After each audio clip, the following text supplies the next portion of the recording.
The room went still before the words landed. Crystal chimed faintly as my father set down his tumbler, the cut glass clicking against a coaster the way a gavel taps a bench.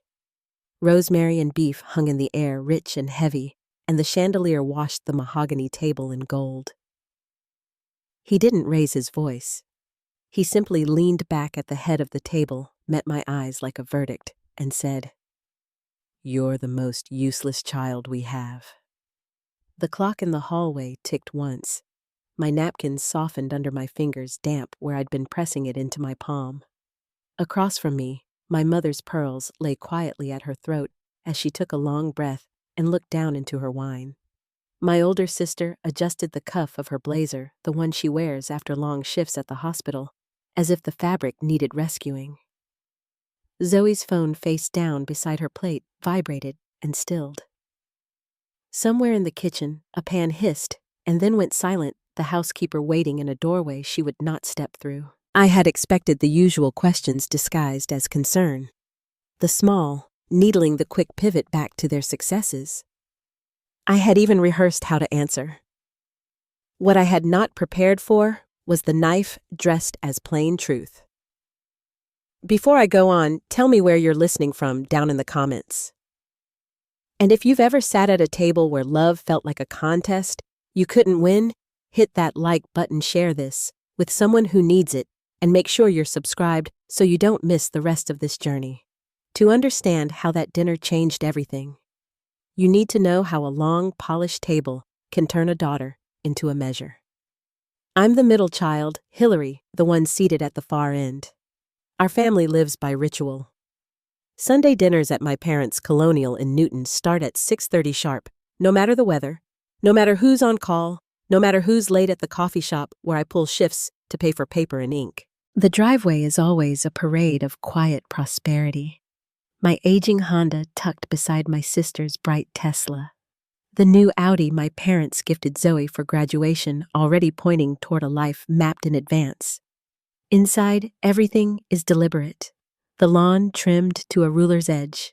The entryway photographs curated like a resume, degrees awards a white coat ceremony frozen beneath glass. When I was younger, I thought the house exhaled when we came home.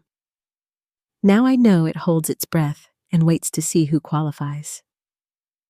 Sophia is the eldest, a surgeon whose days are a braid of beeping monitors and the high wire of a chest cracked open.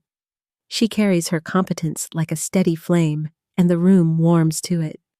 My parents tell stories about her the way some folks talk about the weather frequently and with quiet relief. Zoe is the youngest born with a quick tongue and a spine made of steel. She wins without appearing to try. When she was 10, she solved logic puzzles in the time it took me to find a pencil. When she was 24, she spoke about federal jurisprudence as easily as I talk about morning light on brick. Then there's me. I see the world through a lens that slows time. I wait for light to strike the side of a warehouse and turn it into a cathedral. I listen to the old man at the bus stop, the one with the hands like folded paper, until his story peers out between the creases. My work isn't loud. It doesn't fill a room with applause. It asks for quiet. My parents don't despise art. They just don't trust it. My mother numbers things for a living. My father wins by making other people fold. They love sturdiness, the kind you can hang on a wall or withdraw from a fund. When I told them I was leaving business classes to pursue photography, my father's face flushed the shade he reserves for opposing counsel. My mother suggested something creative in marketing, as if I could fit the whole of what I felt about light and shadow into a slogan. So I moved into a small apartment over a back alley, learned that a sink can be both a darkroom and a place to scrub espresso grounds from under your nails. I said yes to wedding gigs, and yes to funerals, and yes to anything that let me keep a camera in my hands. Some months I sold a print, and the rent felt possible. Some months I didn't, and the rent felt like a dare. I wasn't failing, not exactly. I was just invisible to the two people who taught me to look straight ahead. Yet I kept coming to dinner. Hope is a stubborn thing. That Sunday, the house smelled like roast beef and fresh polish. The table was set with my grandmother's china thin enough that if you held a plate to the light, you could see the ghost of your own hand. My father was already seated bourbon catching the chandelier in amber shards. He was in a good mood. That's what my mother calls it when he's fresh off a victory. Sophia took the place of honor to his right. She had a story about a delicate surgery and a grateful politician. My parents leaned into every detail. Richard, her husband, added a gloss about a deal his firm had closed. The words closing and opening floated up and down the table like boats on a tide. Zoe sat to my father's left, the spot reserved for the next bright thing. She had news Harrington and Wells had offered her a summer associate position. My father lifted his glass pride a clean pour. My mother's eyes softened. I smiled genuinely. I like seeing my sisters win. I just wanted a different scoreboard. When the room settled, I cleared my throat. Not a grand announcement, just a sentence I'd rehearsed while steaming milk the day before. The Prism Gallery invited me to show 3 prints next month, an emerging artists showcase. There was a tiny pause, the space where a family decides how to be itself. My mother's face folded into polite relief. "That's nice, dear," she said, the same tone she uses on the housekeeper when the napkins are especially crisp. My father frowned. "Is that the little place wedged by the laundromat Newberry Street?" I said too quickly. "They do well in the arts community." "Do they pay?" Sophia asked. "Not unkindly, just through the lens we all learn to use." "If the pieces sell," I said, feeling my voice go careful. 70% to the artist. So no guaranteed income, my father summarized, because he likes things at their simplest. Typical. He turned slightly as if the news had been a speed bump, and now we could get back to the road. "We wanted to talk through some family planning," he said. "We're increasing our retirement contributions, updating the grandkids' trusts, and we're purchasing a condo for Zoe when she graduates. Manhattan. A solid start." My mother nodded as if signing a document she'd already read twice. I don't remember deciding to speak. The question left my mouth the way a breath leaves a body. What about me? The room changed temperature. The chandelier didn't dim, but it felt dimmer. My father set down his glass and studied me like a contract clause that had grown troublesome. "What about you? Hillary? You bought Sophia a condo. You're buying one for Zoe." I tried to keep my voice even to keep from sounding 12. "Did you ever consider doing the same for me?" A small smile touched my father's mouth, the kind that means the point is about to be made. "Why would we invest in you?" he asked, as if curiosity were kindness. "Your sisters have proven themselves. They stayed the course. They contribute to society." "What exactly have you done to deserve a 6-figure gift?" Thomas, my mother, breathed, but lightly, like a hand brushed against a sleeve. "I work," I said, heat rising under my collar. "I create work. It doesn't look like yours, but it is work." "Your career," he said, and the air quotes were louder than anything doesn't pay your bills. "You're nearly 30 pouring coffee to support a hobby." "Meanwhile, your younger sister." He didn't finish. He didn't need to. The comparison sat down in my empty chair and made itself comfortable. I looked for someone to catch my eye and steady me. My mother studied the Cabernet. Sophia smoothed the tablecloth knuckles pale. Richard inspected his cufflink.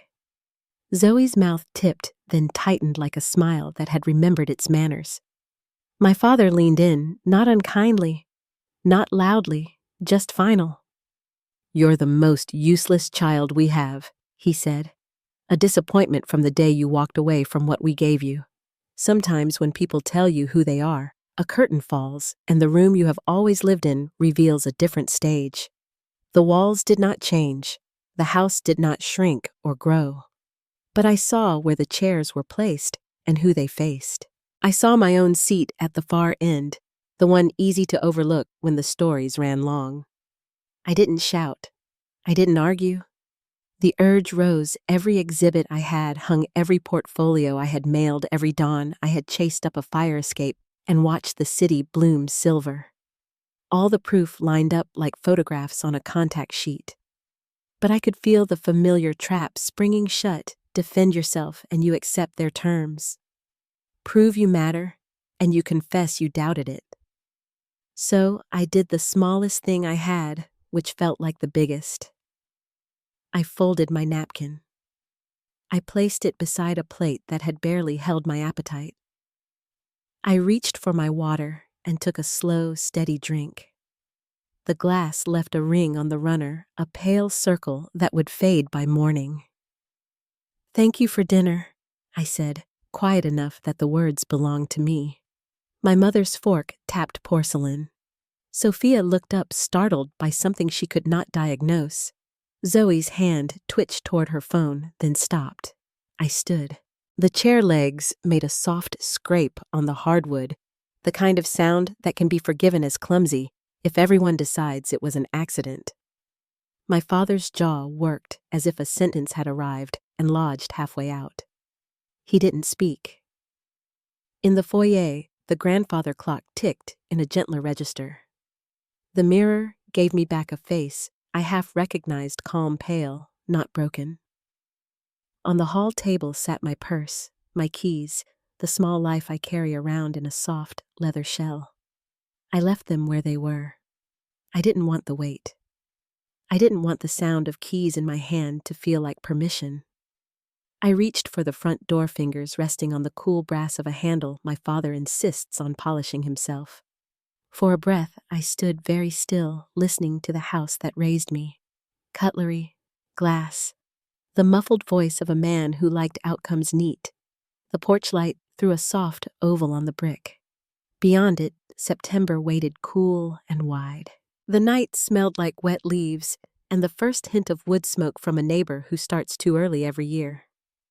Somewhere down the block, a dog barked twice and gave up. I opened the door. Behind me, someone said my name just once, like a question that arrives too late. The air outside met my face and lifted the hair at my temples. I stepped over the threshold and let the door settle back into its frame, gentle as a hand lowered to a table.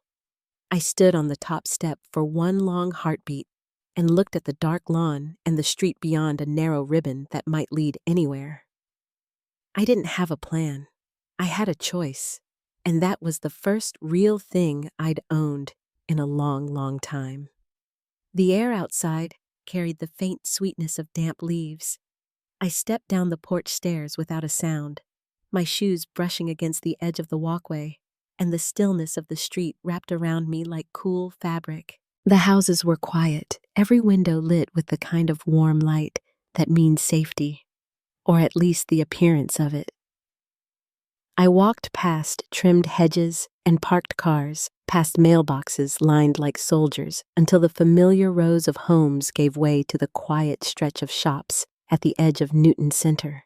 Streetlights blinked against the mist, painting the pavement in amber. I didn't know where I was going. I only knew I couldn't go back. The night held the kind of silence that makes you listen to your own footsteps. My father's words still echoed between them, that sharp final phrase he'd thrown across the table, useless, and how easily it had seemed to fit in his mouth. My eyes stung. I kept walking. A mile, maybe two, slipped by. My hands were empty, and I felt it. No phone, no purse, not even a set of keys to make me feel tethered to the world. I passed the darkened windows of bakeries and bookstores until one soft light stopped me. It came from a small cafe tucked between a florist and an antique shop. Its sign hung crookedly from the awning, Luminina Arts Cafe. The name was painted by hand, the kind of imperfection that draws you closer. Inside, a woman was wiping the counter, her hair caught in a loose bun streaked with silver. The light above her shimmered on the glass. She looked up, saw me standing there, and tilted her head slightly curious. I must have looked a mess. Eyes red coat, half-buttoned tears still drying on my face. She moved to the door and cracked it open just enough for her voice to reach me. "We're closed, honey," she said, then paused when she saw me more clearly. "You all right?" I meant to nod to say something polite, but the words wouldn't come. Instead, a quiet sound escaped me, half laugh, half sob. The woman's face softened instantly. "Come on in," she said, and pushed the door open wide. "You look like you need something warm." The scent of coffee and cinnamon met me first. She guided me to a small table near the back and returned with a mug that steamed against the air. "Chamomile with honey," she said. "Good for calming down, better than bourbon." Her kindness loosened something inside me. I wrapped my hands around the cup and stared into the pale swirl of tea. She didn't push, just waited until I spoke. When I finally did, everything spilled out the dinner. My father's words, the years of small dismissals that had led to that single moment. The sentences tangled together, awkward and raw, but she never interrupted. She only listened, nodding now and then, her expression steady and kind. When I finished, she leaned back and studied me. "You're not useless," she said simply. "You're just talking to the wrong audience." She smiled faintly. "May I see your work?" "The photographs your family doesn't understand?" I hesitated, remembering my camera locked in the car still parked at my parents' house. "I don't have anything with me," I said quietly. "But I've got some online. Instagram." "Perfect," she said, rising to fetch an iPad from behind the counter. "Show me." Her name was Grace Morton, she told me later. 55, retired from some corporate position she'd left behind years ago. When she returned and handed me the tablet, I pulled up my page with trembling fingers. She began scrolling slowly. Her brow furrowed, not in confusion, but in concentration. My images moved across the screen, cracked sidewalks glistening after rain reflections in broken windows, faces caught in the ordinary light of bus stops and street corners. "These," she murmured, after a long silence, "are extraordinary." I looked up, certain I'd misheard her, but her eyes were still on the screen. "You have a way of seeing the world that most people forget exists. Do you know how rare that is?" I felt my throat tighten. "They say my work doesn't sell," I whispered. "That it doesn't mean anything." She laughed softly, the sound low and comforting. "Oh, honey, Van Gogh died broke. Vivian Mayer spent her life as a nanny and no one knew her name. Sometimes the world just hasn't caught up yet." She turned the iPad toward me, pointing at an image of a cracked brick wall catching morning light. This is soul work. Don't ever let someone tell you it's nothing." The warmth of her words settled in me like heat after a long winter. Grace poured herself a cup of coffee and sat down across from me. "I used to live that life you described," she said. "Corner office, tight smile, people who called you successful because you never stopped moving. Then one day, my heart reminded me that beating isn't the same as living. So I walked away." I listened as she told me how she'd sold her house, opened this cafe, and filled it with art from local painters and photographers. "Some months we break even, some months we don't," she said with a shrug. "But every day I breathe, and that's a luxury money never gave me." Her words lingered like the scent of cinnamon in the air. I hadn't realized how heavy I'd become until the weight started to lift. "I'd like to display your work here," she said suddenly. "That series of city photographs, you'd fit perfectly with the artists we feature." I blinked. "You don't even know me." "I know what I see," she said. "And sometimes the right people cross our path when we're brave enough to leave where we don't belong." We talked for hours, long past closing time. When she finally led me upstairs to a small apartment above the cafe and offered the guest room, I didn't argue. The space was small, lined with books and framed photos smelling faintly of coffee and old paint. As I lay down, I thought about the house I'd left behind the polished table, the heavy silence, and realized I didn't miss it. I woke to sunlight streaming through pale curtains and the scent of coffee from below. For a moment, I forgot where I was. Then the memories of the night before returned soft rather than sharp. Grace had left a towel and a new toothbrush outside my door. The kindness of it almost undid me. When I went downstairs, she was arranging muffins in the display case. "Morning," she said with a grin. "Coffee's hot. Blueberry muffins, too." I smiled for the first time in what felt like months. The cafe looked different in daylight, warmer, filled with light slanting through the front windows onto the artwork that covered the walls. I was halfway through my coffee when she nodded toward the counter. "Your car keys are there." "My car?" I stared. "It's still at my parents'." She smiled mischievously. "Not anymore? My nephew Daniel's handy with cars. He drove it over last night after you fell asleep." "That's probably not legal," I said, startled. "Probably not," she agreed, then added, "but sometimes compassion's worth a few gray areas." She had also retrieved my phone. "I turned it off so the battery wouldn't die," she said casually. I wasn't ready to turn it back on. The thought of seeing messages from my family made my stomach knot. For a while, I just helped her prepare the cafe, wiping tables, arranging chairs, breathing in the smell of baked bread and roasted beans. The rhythm of it steadied me. Eventually, curiosity won. I powered on my phone. It began to vibrate immediately, dozens of missed calls and messages lighting up the screen. My mother's texts moved from irritation to worry, my sister's from annoyance to guilt. There was one from my father, short and cold. "Please, no apology, no acknowledgement, just a command wearing the mask of concern." I typed a single reply into the family group chat: "I'm safe. Useless is busy." Then I turned the phone off again. When I looked up, Grace was watching from behind the counter. "Family crisis?" she asked gently. "Something like that," I said. "They're worried now." "They should be," she said. "Sometimes it takes a little silence to make people hear themselves." Her words made me smile. I sat at the bar with another muffin, the sunlight catching the glass jars beside me. For the first time in years, I felt no need to apologize for taking up space. Grace asked what I planned to do next. The question startled me. I had been living on autopilot for so long, working, surviving, trying to prove myself that I'd forgotten how to want something for my own sake.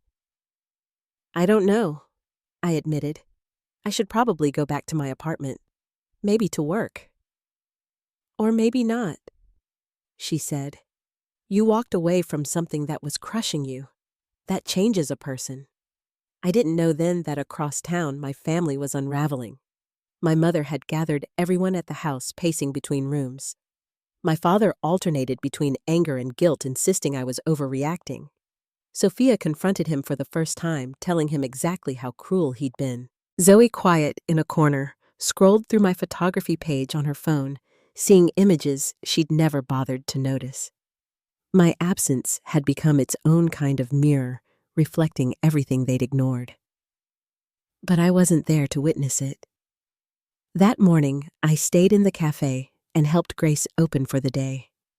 People drifted in, an older couple reading newspapers, a young man sketching at a corner table. Grace introduced me simply as Hillary, a photographer. The way she said it, I believed her. When the rush quieted, I found myself laughing with her about nothing in particular. The sun moved across the floor, touching the photos on the wall, the small ones framed in wood and wire. I looked around and realized how at peace I felt. No measuring up, no performing, just being. By afternoon, the air had grown warm, and Grace brewed a fresh pot of coffee. She leaned on the counter and studied me. "You know, she said I could use some help around here. Part-time if you want it. Gives you time to work on your photography between shifts?" I hesitated. I have a job already. At a chain? She said knowingly. Where they see a name tag, not a person. Her offer hung in the air. It wasn't just a job. It was an invitation into something gentler. I'll think about it, I said. Take your time, she replied. Good things shouldn't be rushed. Later that evening, when I finally turned my phone back on, new messages blinked onto the screen. My mother had written, "We're sorry. Please come home when you're ready." Sophia added, "I should have stood up for you. I'm sorry." Zoe wrote, "Your photos are beautiful. I never realized how much heart they have. But from my father, nothing." I stared at their words, unsure whether to believe them or to protect the silence I'd earned. Grace was locking up, humming softly.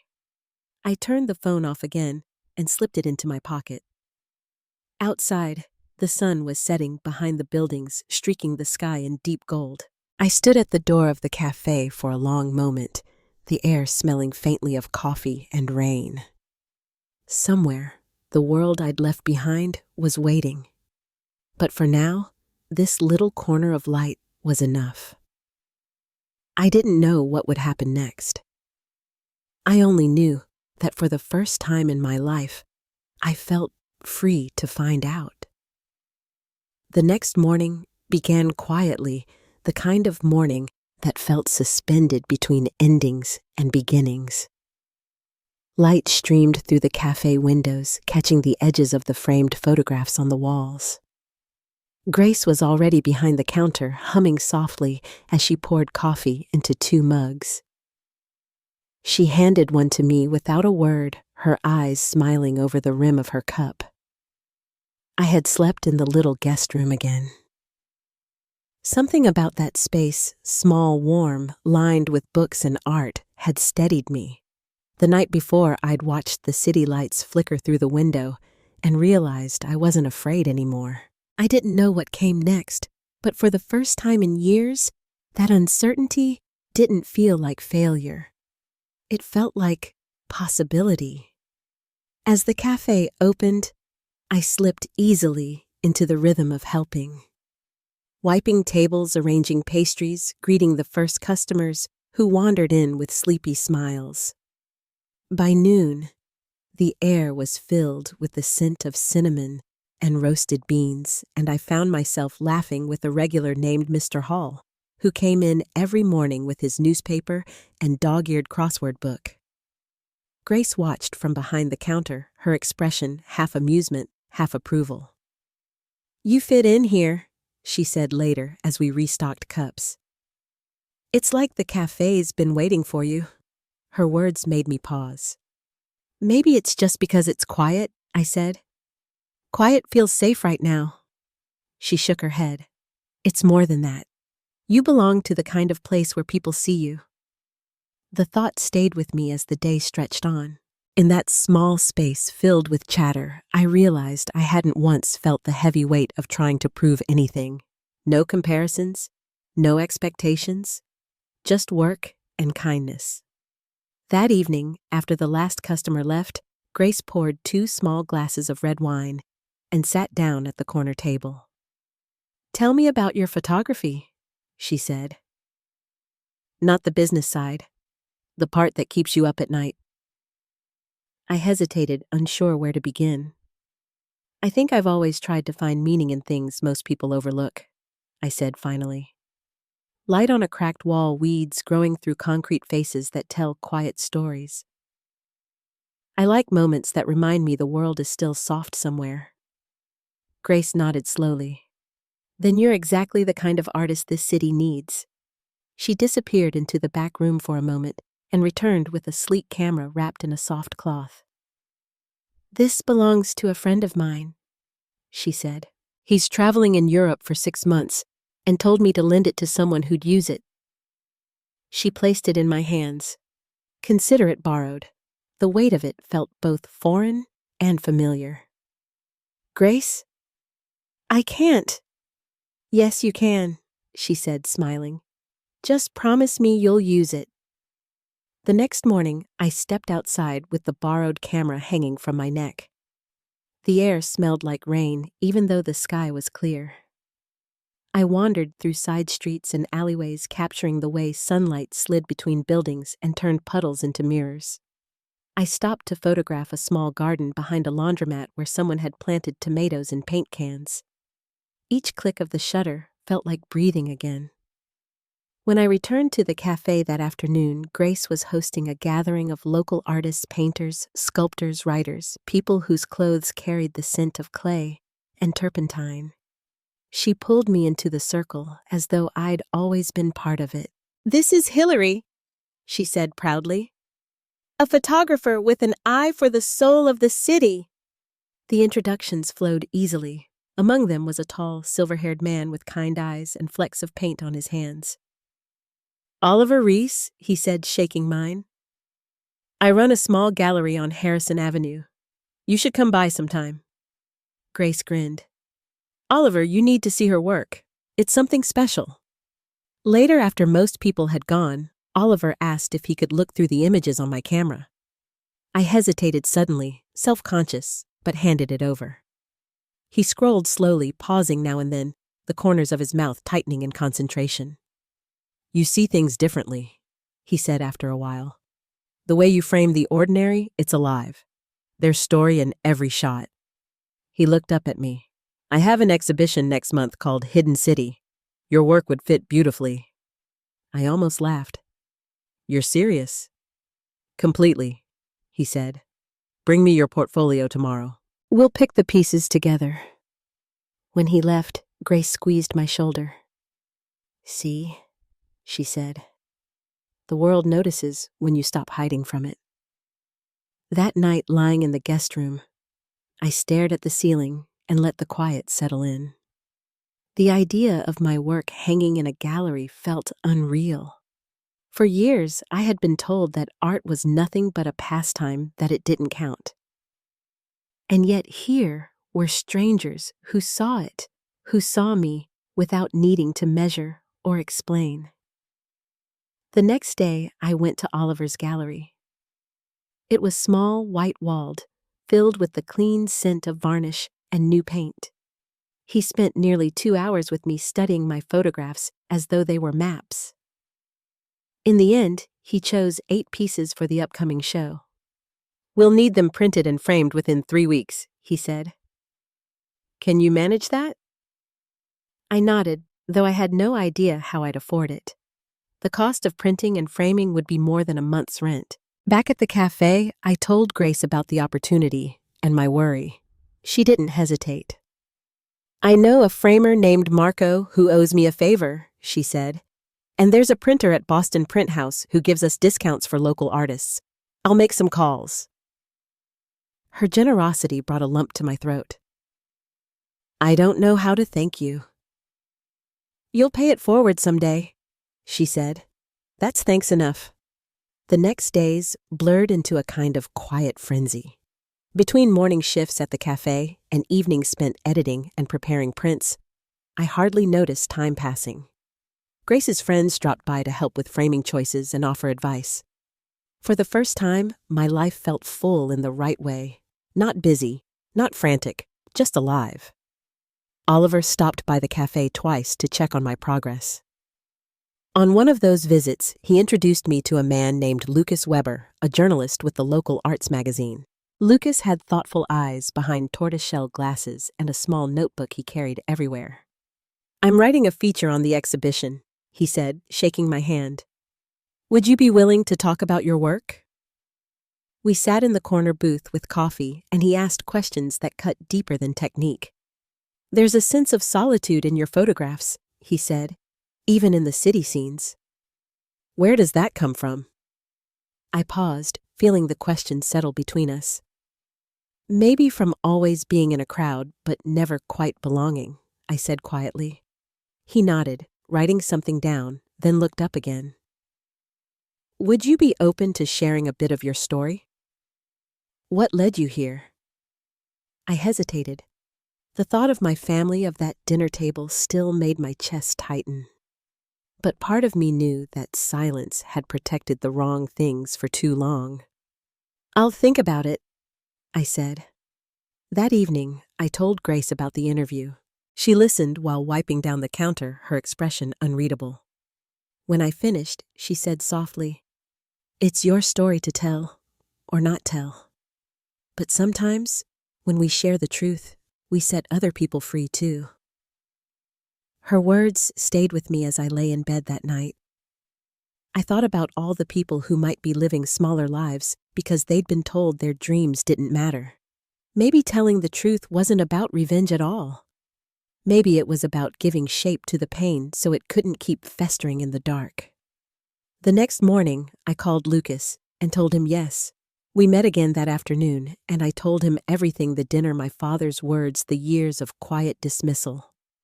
He listened without pity, taking notes only when I paused. When I finished, he said, "That took courage." By the end of the week, my photographs were ready. The prints stood against the cafe wall, waiting to be delivered to the gallery. Grace walked around them slowly, hands clasped behind her back. "These are beautiful," she said. "They carry strength, like someone finally learning how to stand tall." I smiled. Maybe that's what they are. When Oliver arrived to pick them up, he hugged me lightly. "You're going to make people see this city differently," he said. That night, I stood outside the cafe after closing, the city humming softly around me. I could feel something shifting inside, a quiet certainty replacing years of doubt. Grace locked the door and joined me on the sidewalk. "You've come a long way in just a few days," she said. "Feels like longer," I answered. She nodded toward the skyline. "That's what happens when you start walking toward yourself. Time starts to move differently." The air smelled of rain again, the same scent from the night I'd first arrived. But this time, I didn't feel lost. The exhibition was only a week away. I didn't know if my family would come or if they'd even care. But I knew I was ready to stand in that room surrounded by my work, my vision, my voice. Grace slipped her arm through mine as we turned to head upstairs. "Get some rest, Hillary," she said softly. "You have a big world waiting to see what you've been carrying all this time." I smiled at her, the weight in my chest lighter than it had been in years. For the first time, the word useless no longer belonged to me. And as the city lights blinked below, I felt the stir of something quiet but certain, like the moment before dawn, when the dark begins to give way to light. The week before the exhibition passed in a blur of light paper and late nights. Every inch of the cafe's back room was covered with prints, some leaning against the walls, others clipped to strings that stretched across the space like clotheslines of quiet dreams. Grace helped me mount and measure each one, her steady hands turning the process into a kind of ritual. Outside, autumn had settled into the city. The air was sharp, carrying the faint smell of burning leaves, and each morning the sidewalks were slick with dew. Inside Lumina, the scent of roasted coffee and printer ink mingled, familiar and comforting. For the first time in my life, I felt like my days were moving towards something that was mine. The magazine feature Lucas had written was scheduled to appear the day before the opening. He sent me the draft for approval, the text glowing on my phone like a heartbeat in the dark. The title stopped me, through different eyes. Hillary Walker finds art in the overlooked. I read every word slowly. He had written about my work with a tenderness I hadn't expected. He described how each photograph revealed the quiet dignity of forgotten places, how art could make the invisible visible again. When I reached the end, he mentioned the night at my parents' house, the dinner, the words that had broken something open inside me. It was simple, respectful, but honest. For a long time, I stared at that paragraph. My first instinct was to ask him to take it out to protect my family, or maybe to protect the part of me that still felt small in their shadow. But then I thought about Grace's words about how truth sets things free. I approved the article without changing a line. 2 days later, a text arrived from my mother.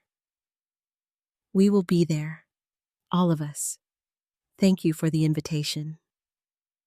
No apologies, no explanations, just that. It was more than I'd expected. The day before the show, I moved back into my apartment. It was small, but it smelled like home coffee camera oil and the faint sweetness of old paint from the darkroom I'd built in the corner. My framed photographs leaned against the wall, ready for transport.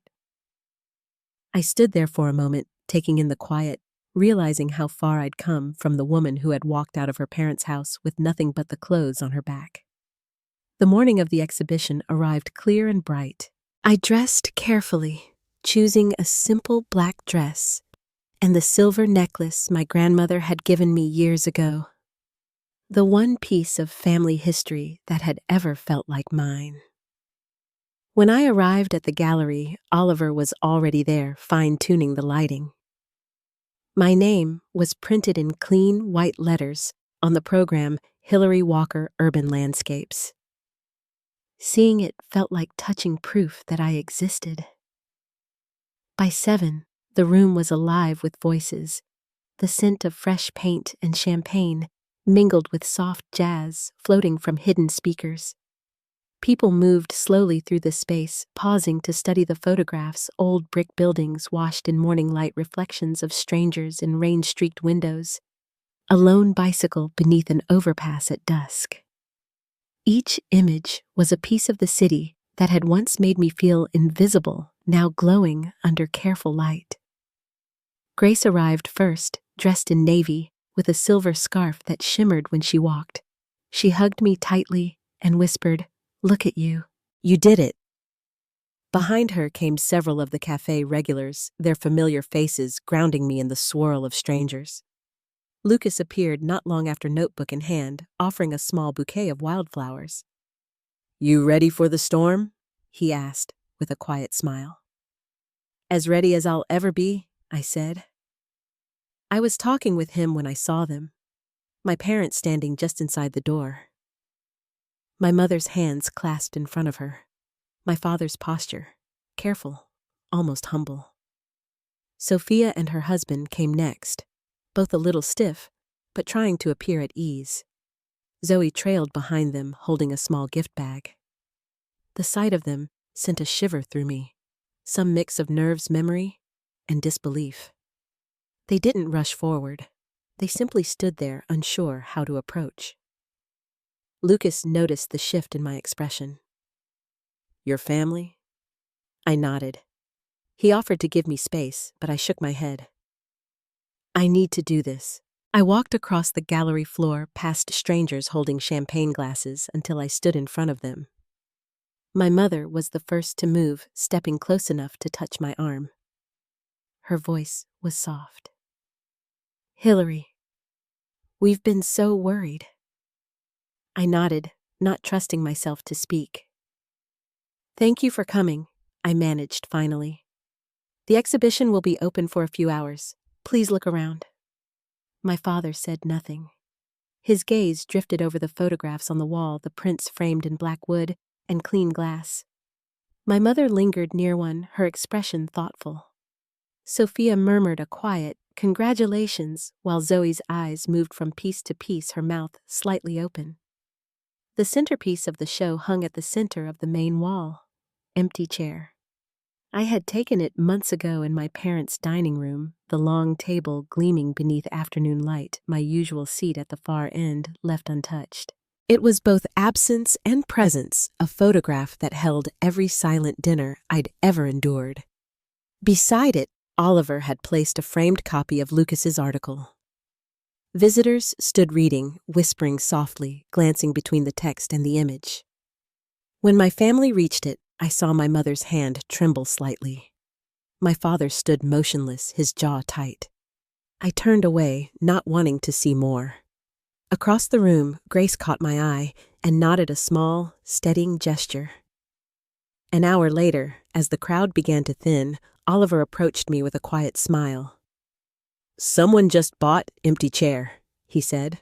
"Full price, no negotiation." I blinked, unsure if I'd heard right. "Who?" He tilted his head toward the corner of the room. My father was standing there looking at the red sticker on the wall beside the photograph. The air between us shifted. I couldn't tell if it was guilt or pride in his expression, maybe both. But for the first time in my life, he looked uncertain. He caught my gaze, nodded once, and turned away. By the end of the evening, 5 more pieces had sold. I had spent hours speaking with visitors, listening to their thoughts about my work, their stories of what the images made them remember. When the last of the guests had drifted out, the gallery felt hushed again, filled with the soft echo of what had just happened. My father approached as Oliver dimmed the lights. He looked older than I remembered. The sharpness around him softened. "Your mother and I would like to speak with you," he said quietly. "When you have time." I nodded. "I'll call tomorrow." He seemed about to add something, then stopped and simply placed a hand on my shoulder. It was the first time he had touched me in years. After they left, Zoe stayed behind. She came up to me with the small gift bag she'd been holding all night. "I brought you something," she said. Inside was a framed photograph in old print, slightly faded. A little girl, maybe 8 or 9, holding a disposable camera, her hair wild in the summer wind. I recognized the lake in the background, the family cabin we used to visit when life still felt simple. "Is this me?" I asked. Zoe nodded. "I found it in Mom's study. There's a whole album of your pictures from that trip." She labeled them Hillary's first camera. She cried when she saw them. I traced the edges of the frame with my thumb. In the photo, the girl was smiling so hard her eyes had nearly disappeared. She looked like someone who believed the world wanted to be seen. Zoe touched my arm. "They're trying, you know." "Maybe a little late, but they're trying." "I know," I said quietly. After she left, Grace and Oliver found me standing in front of empty chair, the red sticker glowing softly in the lamplight. Grace handed me a glass of champagne. 7 sales, 2 commissions, and 1 family. Seeing the truth for the first time, she said. "I'd call that a successful night." I smiled, though my throat felt tight. "I think it's the first time they've seen me."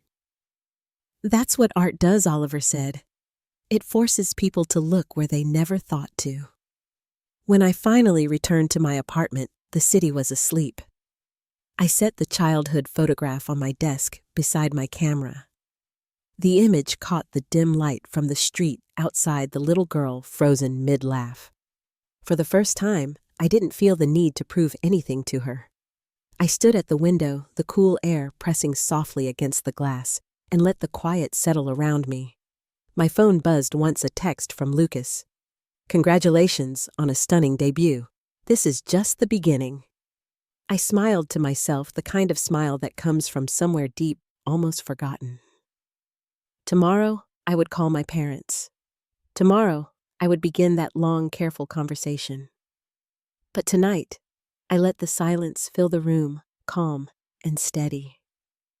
The kind of silence that means something has shifted for good. And in that quiet, I realized the word that once defined me, useless, had finally lost its power. Morning light spilled softly across the floor, catching the edges of the photograph on my desk. The little girl with the camera seemed to glow in that pale gold, her hair a halo of sun caught mid-motion. I hadn't moved the frame since the night of the exhibition. Every morning, it greeted me like a silent reminder of who I was and how far I'd come. The city outside was waking up. I could hear the hum of buses, the steady rhythm of footsteps on the pavement below. From the kitchen, the scent of brewed coffee drifted through the open door. It was Sunday quiet and unhurried, the kind of morning that feels like permission to breathe. I had just poured my coffee when the knock came. It wasn't loud, a polite tap followed by silence. Through the peephole, I saw my parents standing side by side. My mother held a paper bag. My father's hands were empty. For a moment, I just stood there, one hand on the knob. The old ache in my chest, tightening, not from anger anymore, but from something softer, closer to curiosity. When I opened the door, my mother smiled, tentative but warm. "We didn't want to call first," she said. "We weren't sure you'd answer." "I would have," I said quietly. "Eventually," she held out the bag. "Blueberry scones. Your favorite. From that bakery on Chestnut Hill." The smell hit me before I even looked inside. Butter sugar and the faint citrus of lemon glaze. I stepped aside and motioned for them to come in. The air shifted as they entered, awkward, uncertain, but not hostile. My father glanced at the photographs lining the walls. He didn't say much, just moved slowly from one frame to the next, his expression unreadable. When he stopped in front of an empty chair, I felt my stomach tighten. He stared at it for a long moment before speaking. "I didn't understand that picture until the night I bought it," he said. "I thought it was about us, about what we did to you. But I see now, it's about what you left behind." I nodded. "Maybe it's both." He turned to face me. His eyes, always so sharp and commanding, looked different, humbled somehow, but also tired. "I can't undo the things I said," he murmured. "And I won't ask you to forget them. I just want to start talking again, if you'll let me." For the first time, I saw not the man who had broken me, but the man trying to understand what he'd lost. "We can talk," I said softly. "But on my terms." He nodded. "Of course." My mother set the paper bag on the counter, wiping her hands on a napkin just to keep them busy. "We've been reading everything about your show," she said. "Sophia sent us the article." "It was beautiful, Hillary. You were beautiful." The praise didn't make me shrink the way it once would have. I thanked her, and for a while, the three of us sat in quiet conversation. They told me about the small changes happening at home, fewer dinner parties, more phone calls to the people they'd ignored, a new effort to simply listen. It wasn't an apology, not directly, but it was something better, proof of movement. When they left, my mother hugged me for the first time in years. She smelled of lavender and paper the way she did when I was small. "I'm proud of you," she whispered. "I hope one day you'll let us earn your trust again." I didn't promise anything, but I hugged her back. It was enough. After they left, I walked to the window. The street below gleamed with last night's rain puddles, glinting like glass. Somewhere in the distance, a train horn drifted through the air, low and mournful, but steady. I felt an odd calm, the kind that doesn't erase the past, but simply makes peace with it. That afternoon, Grace called. "The cafe feels quiet without you," she said. "When are you coming by tomorrow morning?" I said. "I'll bring new prints for the wall." "Good," she replied. "We've had customers asking about the photographer who turns ordinary light into miracles." Her words made me smile. "You make it sound bigger than it is." "No," she said softly. "You just finally see it for what it's always been." When we hung up, I took out my camera. The sun had dipped lower, casting long golden lines across the walls. I walked through the apartment, catching small pieces of the evening, the curve of a coffee cup, the shimmer of steam, the reflection of the streetlight in a puddle outside. It struck me that beauty had always been there. I just hadn't known how to hold it. Weeks passed, and the gallery offered me a permanent space, a small room for rotating exhibitions. Oliver helped me curate a new series, The Quiet Ones, portraits of people I'd met through Grace's cafe. The retired teacher who came every morning with a crossword. The mechanic who brought wildflowers for his wife each Friday. The woman who always ordered black coffee and left folded notes under her cup that said, "You matter more than you know." Each face carried a story, and for the first time, I didn't feel like an outsider capturing them. I felt like I belonged among them. The night the series opened, Grace stood beside me again, her arm looped through mine. "You realize," she said, "this is only the beginning." Maybe I said. But it feels like an ending too. Endings are just another word for peace, she replied. You've earned yours. Later, Lucas found me near the back of the gallery. He'd written another piece shorter this time about the power of stillness in art. "People see themselves in your photographs," he said. "That's rare." "Maybe they just see that we're all a little broken," I said. He smiled. "Or maybe they see that broken doesn't mean finished." After the crowd thinned, I stepped outside. The air was cool and smelled faintly of rain again, the same way it had the night I left home. Only now, the streetlights didn't feel lonely.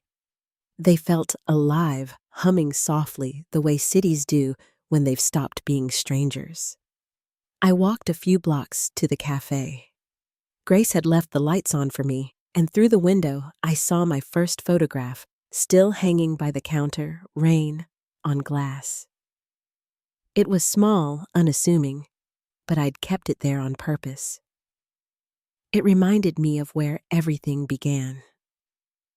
I unlocked the door, turned the sign to closed, and stood in the quiet glow of the space that had once saved me.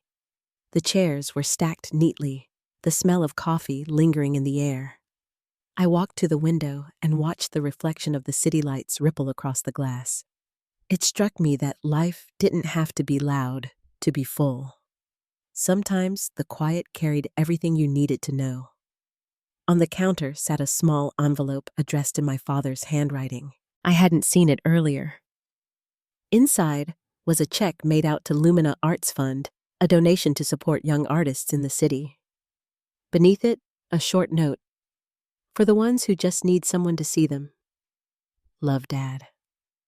I sat down the letter, trembling in my hands. There were no tears this time, just a steady warmth spreading through my chest. The man who once demanded perfection had chosen to give quietly with no expectation in return.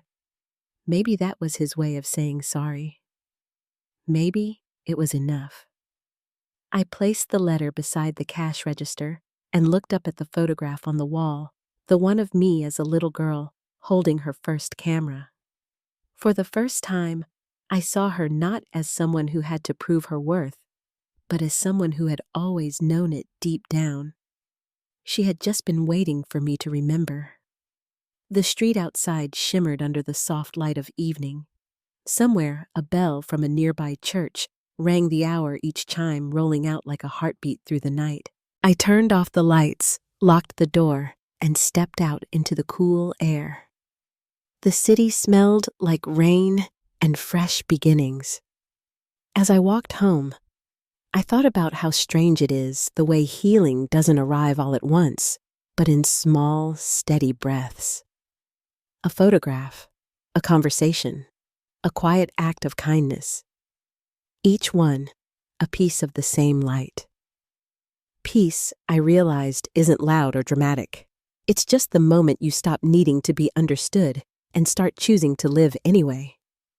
And maybe that's what forgiveness really is, not forgetting, but finally being free.